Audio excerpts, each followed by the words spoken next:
estaba comentando, yo soy Edwin Luza, médico psiquiatra, tengo una maestría en salud pública, soy docente de la facultad y vamos a comenzar. Miren, Ramón de la Fuente es probablemente uno de los psiquiatras más brillantes de la generación de la psiquiatría dorada mexicana. Y nos habla de esto, ¿no? Ramón de la Fuente. Miren, preguntarse si una forma de conducta resulta justamente de la crianza o de las interacciones sociales o es asunto de genes, no tiene pues justamente mucho sentido. Todos probablemente los procesos mentales que tenemos, nuestro pensamiento, nuestro afecto, la manera como nos relacionamos con las demás personas, tienen un componente biológico y la alteración de esta es justamente orgánica. Lo que hay que definir, chicos, es que en qué grado un determinado proceso biológico va a estar determinado por la carga genética que podamos traer y de desarrollo, y en qué grado lo está por las condiciones psicológicas y sociales. Y acá vamos a hablar justamente de este gran cambio que se da en la psiquiatría, ¿no? Desde de pasar, y vamos a salir de nuestro paradigma que tenemos en nuestra formación médica, que nosotros como médicos nos estamos formando en el modelo médico. Enfermedades igual hay que decirlo con una fisiopatología conocida y un agente específico. Eso no sucede en psiquiatría. El componente genético le da una parte al desarrollo de una enfermedad mental, pero también tiene que ver el componente psicológico, tiene que ver también el componente social, la sociedad en la que nosotros nos desenvolvemos, y tiene que ver también el componente cultural o incluso hasta el componente político, ¿correcto? Entonces, se van a dar cuenta que este modelo biopsicosociocultural ese es el que se toma actualmente en la psiquiatría. Pues vamos a hablar de un ejemplo. 1K es una joven de 20 años, trabaja como secretaria en una importante empresa. Siempre se ha caracterizado por ser una mujer empeñosa, muy competitiva y con ganas de salir adelante. Se queda varias horas trabajando, inclusive después de haber terminado su horario establecido, por lo que es bien vista por sus jefes. No le gusta pasar tiempo con su familia, ya que lo considera una pérdida de tiempo. Dice, ¿para qué voy a estar con ellos si no saco nada provechoso? Mejor me dedico a leer y a trabajar. Solo así podré salir adelante.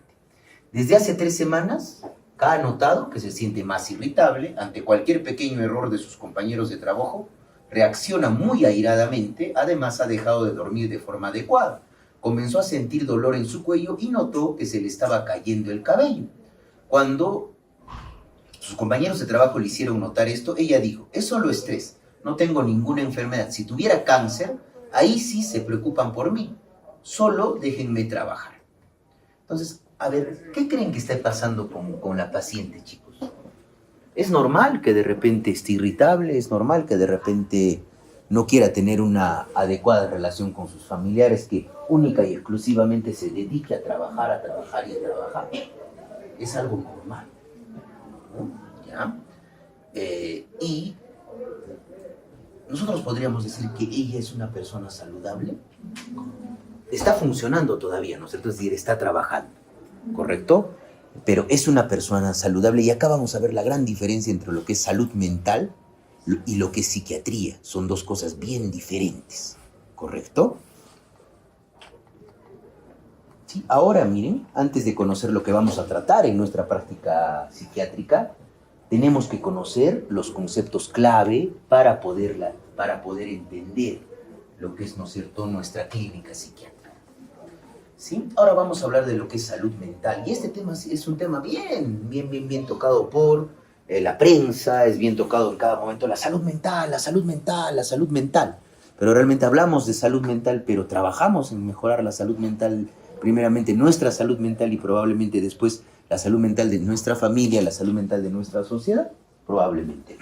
Entonces, desde un inicio se van a dar cuenta que la Organización Mundial de la Salud incluye la parte justamente del componente mental en la definición de salud. La definición de salud es un estado completo de bienestar físico, mental y social, y no solamente viene a ser la ausencia de enfermedad, ¿correcto?, o dolencia. Entonces, de esto va a derivar 3 conceptos medulares respecto a lo que es salud mental. 1, tienen que recordar que la salud mental es parte integral de la salud como concepto general. 2, la salud mental no es más que la ausencia de enfermedad. Y 3, está íntimamente relacionada ¿con qué? Con la salud física y con mis comportamientos y mis conductas. Tengamos en cuenta eso, ¿sí? Entonces, la OMS propone el siguiente concepto para lo que es la salud mental. Es un estado de bienestar en el cual cada uno de nosotros nos damos cuenta de que tenemos probablemente aptitudes, ¿correcto? Tenemos aptitudes, podemos normalmente afrontar las presiones de la vida de manera adecuada. Trabajamos de manera fructífera y probablemente y realmente vamos a dar una contribución a nuestra comunidad. Yo, por ejemplo, es normal, por ejemplo, que una persona, y esto es lo que vamos a ver en nuestra clínica psiquiátrica, es normal que una persona, después de terminar una relación sentimental, se tome 100 tabletas de paracetamol. ¿Es una estrategia de afrontamiento adecuada? No, ¿no es cierto? Estoy probablemente tolerando los estresores de mi día a día de manera adecuada, no lo estoy haciendo. O es normal probablemente que después de que saque una nota baja en un curso que tenga, empiece a pensar de que me retiro mejor de la universidad. ¿Es algo normal? No es algo normal. Y miren, ustedes se dan cuenta que ustedes se están formando como médicos y posteriormente van a trabajar de manera productiva siendo médicos serumistas y van a contribuir con su comunidad en el cuidado de una población asignada cuando hagan su serum. Eso es salud mental, ¿correcto? Darnos cuenta de nuestras propias aptitudes, enfrentar los estresores de la vida diaria de una manera adecuada y finalmente trabajar de manera fructífera y dar un aporte hacia nuestra sociedad. Eso es salud mental, ¿correcto? No solamente es la ausencia de enfermedad mental, si ustedes se dan cuenta. Entonces, en este sentido positivo, va a ser pues justamente la salud mental base para el bienestar del individuo y un funcionamiento efectivo, no solamente del propio individuo, sino también su funcionamiento en su comunidad. ¿Correcto? Ahora, este concepto de bienestar mental tiene componentes, ¿no? Primeramente, como ya lo hemos dicho dentro del concepto de salud mental, yo tengo que reconocer mis habilidades, ¿correcto?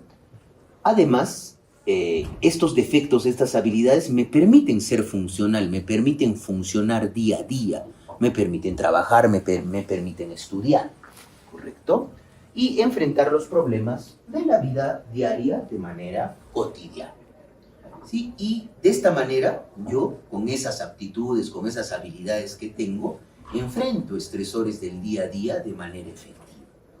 Y me va a permitir también trabajar de forma productiva y ser fructífero y dar un aporte probablemente a mi comunidad. Voy a establecerme metas, voy a establecerme objetivos y voy a desarrollar las estrategias para poder alcanzarlos. ¿Sí? Eso es justamente tener un bienestar mental adecuado.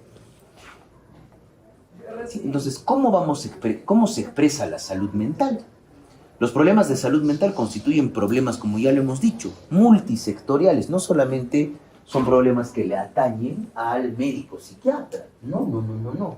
Son problemas que le atañen al sociólogo, son problemas que le atañen al antropólogo, ¿correcto? ¿Por qué? Porque comprometen poblaciones y afectan el desarrollo nacional. Porque un problema de salud mental, chicos, no solamente es la esquizofrenia. Un problema de salud mental es la delincuencia. Un problema de salud mental es el tráfico de drogas. Un problema de salud mental es la violencia hacia la mujer, el feminicidio. Son problemas de salud mental, ¿correcto? Y miren, dense cuenta, estos son los problemas más importantes que afectan al Perú según la opinión pública para el 2023. Miren, otro problema que tiene que ver con un impacto en la salud mental de la población es la corrupción, delincuencia, falta de seguridad, la propia situación económica del país, la estabilidad política, el costo de vida, los precios altos, el desempeño, la falta de trabajo, la gestión del gobierno, la propia pobreza. En nuestro país, por ejemplo, nosotros hemos tenido en la década de los 80, 90, el terrorismo con un impacto muy importante en la salud mental de la población de la Sierra Central, ¿correcto? Tengamos en cuenta esto. La corrupción, la falta de seguridad, la propia situación económica del país, la estabilidad política. Un país tendrá un bienestar mental, tendrá una salud mental adecuada, un país en donde prácticamente casi todos sus presidentes, o la mayoría de ellos, están en un establecimiento penitenciario? No, ¿no es cierto? ¿Correcto? Y acá tenemos, es un concepto multisectorial y multidisciplinario como lo estamos viendo, y los problemas van a afectar prácticamente a toda la población y van a afectar el progreso, así como también el bienestar nacional. Ahora, recién vamos a hablar de lo que es salud mental y psiquiatría. Miren, este es un estudio del Instituto Nacional de Salud Mental Hidero Noguchi Honorio Delgado, del año 2015, que fue hecho en hospitales regionales, donde participó el Hospital Regional Honorio Delgado, y son los trastornos mentales más frecuentes. Miren, dense cuenta que lo más frecuente, chicos, y lo que ustedes van a ver más en la clínica psiquiátrica, son los episodios depresivos, ¿correcto? Porque probablemente, si acá nosotros somos de repente 40, una de cada 4 personas durante toda su vida se deprime, hace un episodio depresivo. Si acá nosotros somos 40, por lo menos 10 de nosotros ha hecho un cuadro depresivo. Tengamos en cuenta eso, ¿sí? Luego, el trastorno de estrés postraumático. Esto se ha incrementado, ¿por qué, chicos? ¿No? Porque se ha incrementado también la ola de violencia. Y tanto los varones como las mujeres están expuestos a eventos traumáticos, asesinatos, ver asesinatos, probablemente tortura, secuestro, ¿sí? Y otra de las cosas muy importantes y probablemente que conlleva bastante deterioro clínico en nuestros pacientes son el consumo de sustancias. Vamos a desarrollar nuestra clase de dependencia a sustancias y van a ver qué hermoso es ver cómo el ser humano puede volverse adicto a una determinada sustancia química, así como también a una determinada conducta, ¿sí? Por eso son problemas importantes, o sea, no es algo que simplemente nosotros pensemos que yo tengo que reducir las tasas de neumonía, tengo que reducir las tasas de infecciones urinarias. ¿Y dónde queda la salud mental? ¿Sí? Y miren, ven, el ser humano tiene un componente biológico, que ya hemos dicho probablemente donde reside nuestro funcionamiento a partir justamente de todas esos aspectos, desde la parte celular hasta la parte de tejidos y sistemas, que es el sistema nervioso central. O sea, nosotros pensamos, sentimos a través de nuestro cerebro con un componente biológico, pero también tenemos un componente psicológico, es decir, esas funciones se traducen en un pensamiento. Y eso vamos a estar nosotros en una constante interacción con aspectos físicos de nuestro medio ambiente, aspectos ambientales, aspectos culturales, aspectos políticos, aspectos económicos, y esto es una interacción constante, porque el individuo probablemente no va a poder vivir solo. Nosotros, como seres humanos, somos gregarios por naturaleza. Tendemos a vivir en sociedad o vivir con otras personas, interrelacionarnos con los demás, porque necesitamos de los demás, ¿sí? Entonces, miren, esto es justamente algo muy importante. Es como un ejemplo clínico, ¿no? Lo traemos de un texto de un psiquiatra también un amigo mío, el doctor Jeff Huarcaya Victoria, que nos proporcionó también y publicó un libro, ¿no? Que es Salud Mental, lo que tienes que saber, y él nos da este reporte, ¿no? En mi práctica como médico psiquiatra he visto casos interesantes. Uno es de los hermanos Rómulo y Abel. Rómulo y Abel. Abel es un paciente con esquizofrenia, una enfermedad mental usualmente considerada como severa, ¿sí? Rómulo, su hermano mayor, es una persona sin alguna enfermedad mental, el cual trabaja como un alto ejecutivo de una empresa importante. Abel toma sus medicamentos para controlar los síntomas de su enfermedad, ayuda a su madre anciana en los quehaceres del hogar. Él mismo refiere que a pesar de la enfermedad se siente muy feliz de poder ayudar a su madre, ¿sí? Rómulo, por su alto cargo ejecutivo, dice que no tiene tiempo para pasarlo con su madre y su propia familia. No tolera adecuadamente la frustración y tiende a tornarse irritable. Constantemente ve el reloj cuando acompaña a su hermano a la consulta y una vez le indica al psiquiatra: doctor, apúrese, tengo que ir a una reunión importante del trabajo. Abel, en un momento de máxima lucidez, le dijo a su hermano: cálmate, acá el enfermo pareces tú. ¿Sí? Entonces, acá nos hacemos esta pregunta.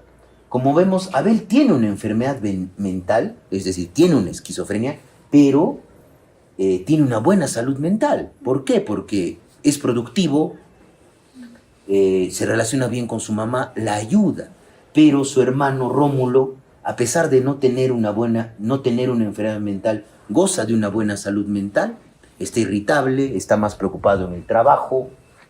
Entonces, miren, dense cuenta de esa gran diferencia entre lo que es salud mental como si fuera un todo y la psiquiatría es una partecita dentro de toda la salud mental, que solamente trata la patología, lo enfermo, ¿correcto? Un casito bien interesante. Entonces, acá tenemos también un modelo ecológico para la salud mental. Vamos a hablar también, chicos, cuando veamos los determinantes sociales o la dimensión social de la psiquiatría, cómo hay determinantes sociales en la salud mental. Por ejemplo, hay determinantes biogenéticos, sí, la herencia, los genes, los recursos psicológicos, las habilidades personales, determinantes familiares, por supuesto.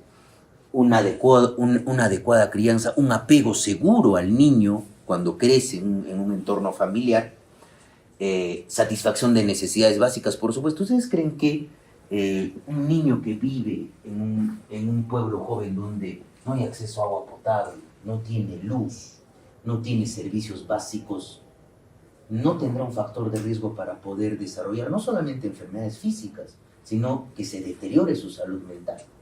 O que viva probablemente en un vecindario donde el consumo de drogas es algo habitual, la prostitución es algo habitual. El niño va a ver eso como algo normal, ¿correcto? ¿Se dan cuenta?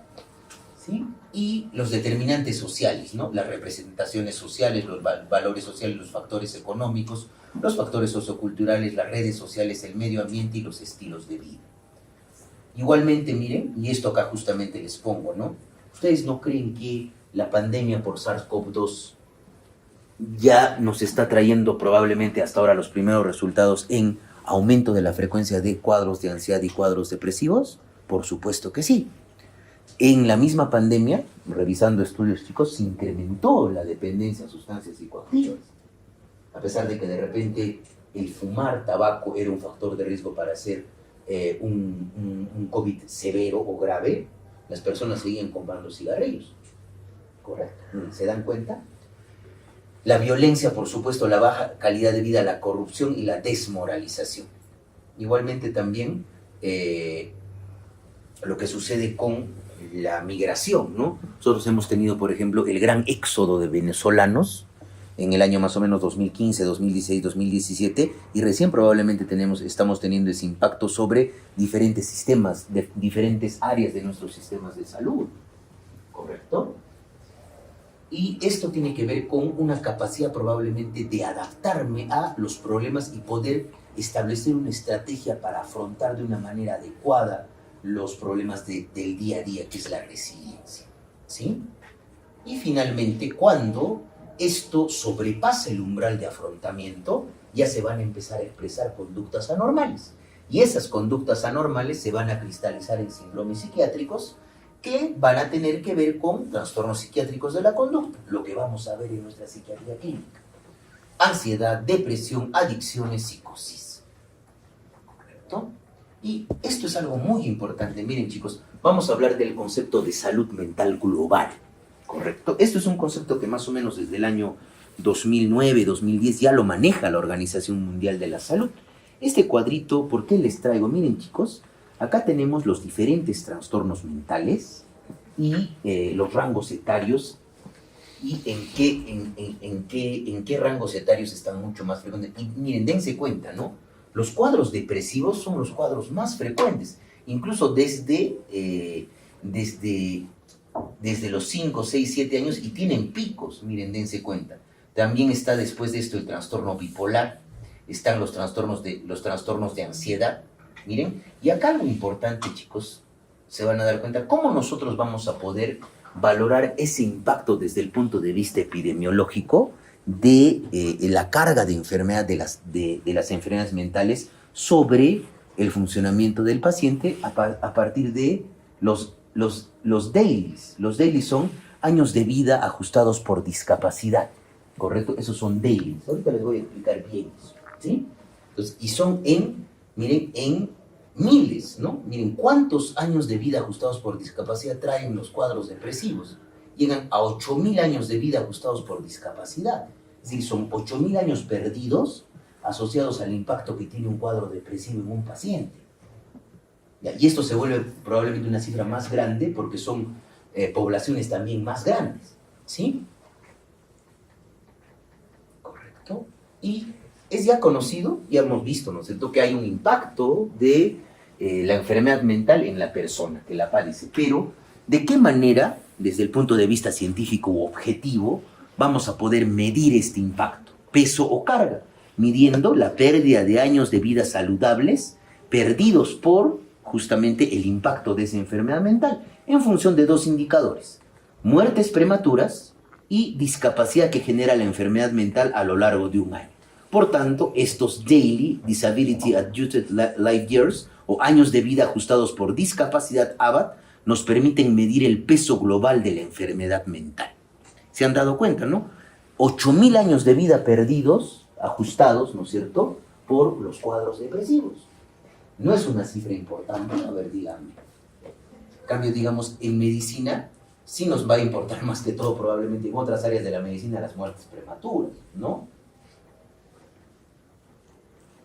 Correcto. Y miren, acá justamente hablamos de los años de vida ajustados por discapacidad y los diferentes trastornos. Miren, 3.35%, ¿no?, para la depresión. Luego vienen los cuadros de ansiedad, 2.10%. Los trastornos debidos al consumo de sustancias, 1.46%. Son años de vida ajustados por discapacidad. Y este es un indicador que cuando ustedes lean algún artículo epidemiológico van a ver, ¿correcto?, que son los dailies. Eso quiero que recuerden, por favor. ¿Ya? Y miren, la discapacidad asociada a los trastornos mentales y neurológicos en la región de las Américas. Miren cuánto se tiene en el Perú, 35.5%, en comparación a otros países, ¿sí?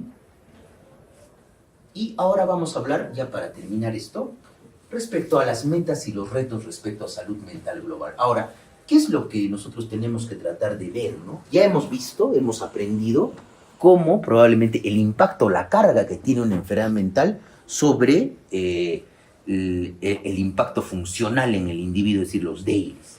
Pero uno de estos retos es identificar causas, factores de riesgo y factores protectores.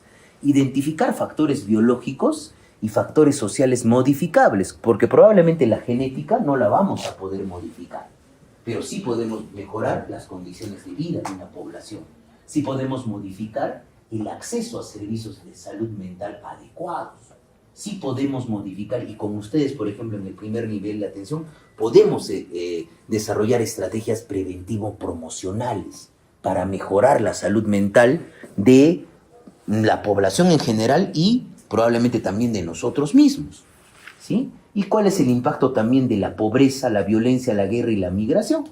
Avanzar en la prevención e instrumentar intervenciones tempranas.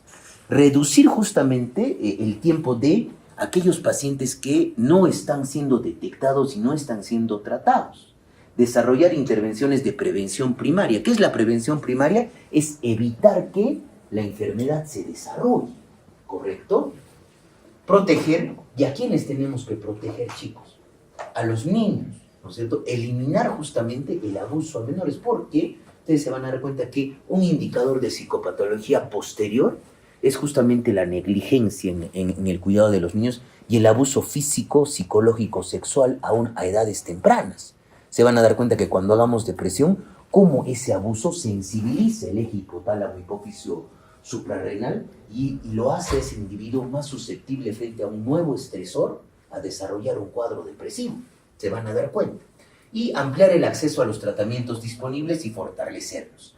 De hacer una detección oportuna en atención primaria, reducir el costo de los medicamentos. Esto es algo muy importante porque lamentablemente en nuestro país, a pesar de que hay una ley de salud mental, la 3947, que indica que todo seguro ya debería brindar un seguro en salud mental con atención psiquiátrica que cubra probablemente el tratamiento farmacológico, lamentablemente no se cumple, ¿correcto? Para muestra un botón, chicos, ¿no? Ustedes que de repente han hecho prácticas en la salud, ¿qué pasa, por ejemplo, cuando un paciente, y esto ya recién ha cambiado, cuando un paciente o una paciente va por un intento de suicidio, ¿correcto? Lo que antes se hacía normalmente era, ya una paciente, por ejemplo, se tomó 100 paracetamoles, ¿ya? Le hacen el lavado gástrico, la estabilizan y no la atienden en salud. La derivaban a un hospital del ministerio. Hasta que hace más o menos unos 2 años hubo denuncias y recién en salud está atendiendo a esos pacientes, a pesar de tener seguro, ¿correcto? Y servicios de rehabilitación en el seno comunitario. Y otra de las cosas muy importantes se van a dar cuenta, tener claridad sobre el peso global de las enfermedades mentales, que ya lo hemos aprendido. Otra de las cosas es que tenemos que eliminar el estigma. Muchas veces nosotros venimos con ese concepto previo de que cualquier paciente que va al psiquiatra es porque ha perdido el juicio de realidad, cuando en realidad se van a dar cuenta cuando hagan la práctica que no es así, ¿correcto? La discriminación y la exclusión de los enfermos, desarrollar instrumentos y modelos transculturalmente válidos, porque una cosa es un paciente con esquizofrenia o una cosa es un paciente con una depresión en nuestra Sierra Central a un paciente con una depresión, una esquizofrenia en la costa de nuestro país, por los determinantes culturales y sociales de cada contexto. Tengan en cuenta eso. Hay estudios transculturales, hay incluso psiquiatría transcultural, ¿sí? Contar con recursos humanos capacitados, y esto es justamente lo que a nosotros nos compete. Crear centros que integren la enseñanza con la investigación y la atención, e incorporar la salud mental en el entrenamiento de los profesionales en salud. Y eso es algo muy importante. Idealmente, según la ley de salud mental, chicos, ustedes en su currícula deberían haber llevado un curso de salud mental. Pero en todas las universidades, según la ley de salud mental, todas las carreras deben llevar un curso de salud mental. Pero aún todavía no se cumple. Sí. Y transformar los sistemas y las políticas de salud, incluir a la salud mental en los programas para el desarrollo, integrar a las enfermedades mentales que correspondan al rubro de las enfermedades crónicas. Si las enfermedades mentales tienen una comparación muy importante con las enfermedades crónico-degenerativas, hipertensión, diabetes mellitus, enfermedad renal crónica, ya que muchas veces los pacientes con cuadros psiquiátricos graves, como por ejemplo esquizofrenia, trastorno afectivo bipolar, adicciones, son pacientes que requieren un tratamiento a muy largo plazo, ¿correcto? Pero el hecho de que requieran un tratamiento a muy largo plazo no significa que estableciendo un buen tratamiento y un buen diagnóstico puedan ser nuevamente funcionales, ¿sí? Y esto denota más que todo del Estado. Entonces, hasta ahí, chicos, nos vamos a quedar, porque ya estamos sobre la hora y tenemos 2 horas para poder terminar y vamos a terminar nosotros. ¿Tienen alguna duda respecto a lo que hemos... Te escucho, Tim. ¿Puedo volver el gráfico de Davis? Ya.